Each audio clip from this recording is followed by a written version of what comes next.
સૌપ્રથમ સમાચારની વાત કરીએ તો બંગાળની ખાડીમાં ખતરનાક બનેલું વાવાઝોડું રીમાલ રવિવારની રાત્રે બાંગ્લાદેશ અને પશ્ચિમ બંગાળ પર ત્રાટક્યું હતું અને હજી પણ તે જમીન પર આગળ વધી રહ્યું છે.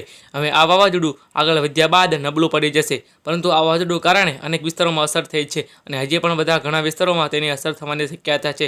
બંગાળ પર ત્રાટકેલા વાવાઝોડાને કારણે ગુજરાતને પણ પ્રત્યક્ષ તરીકે અસર થઈ છે અને આવનાર દિવસોમાં રાજ્યમાં હવે હવામાન બદલાવની સંભાવના દેખાઈ રહી છે. તો દર્શક મિત્રો, અગત્યના સમાચારની વાત કરીએ તો મે મહિનો પૂરો થતાં પહેલાં ગુજરાત પર મોટું સંકટ આવ્યું છે. રાજ્યના 5 શહેરોમાં ગરમીનો પારો 42 ડિગ્રી પાર પહોંચ્યો છે. રવિવારે 43.2 ડિગ્રી સાથે અમદાવાદ સૌથી ગરમ શહેર રહ્યું છે.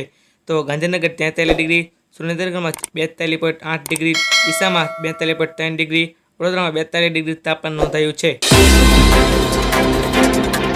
તો બીજા અગત્યના સમાચારની વાત કરીએ તો સમગ્ર દેશમાં જે રીતે ગરમીનું મોજું ચાલી રહ્યું છે તે જોતાં સમગ્ર દેશમાં ચોમાસાની આતુરતાપૂર્વક રાહ જોઈ રહ્યા છે, કારણ કે હવે ગરમી સહન કરવી મુશ્કેલ બની રહી છે.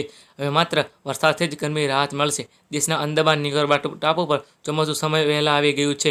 દેશમાં ચોમાસાની સમય પહેલાં આગાહી કરવામાં આવી છે. દરમિયાન કયા રાજ્યમાં ચોમાસાનો પહેલો વરસાદ ક્યારે આવશે તેની યાદી તૈયાર થઈ ગઈ છે. તો મિત્રો, અગત્યના સમાચારની વાત કરીએ તો રાજકોટમાં ટીઆરપી મોલમાં લાગેલી આગમાં બાળકો, મહિલા સહિતના 32 લોકોના કમકાપૂર્ણ મૃત્યુ થયા બાદથી સરકાર જાણે સફાળી લાગી છે. આગ લાગી તે દિવસથી જ રાજ્યના તમામ ગેમ ઝોન બંધ કરી દેવાયા છે, તેમજ ફાયર બ્રિગેડની તેમજ પોલીસ સહિતના તંત્રની મજૂરી છે કે કેમ તેની તપાસ ચાલુ થઈ ગઈ છે. ગુજરાત હાઈકોર્ટ પણ સરકાર અને તંત્રને ફટકાર લગાવી છે. તો અગત્યના સમાચારની વાત કરીએ તો જીરુનો નીચો ભાવ 20 કિલોનો 5,000 છે અને ઊંચો ભાવ 20 કિલોનો 5,775 રૂપિયા છે.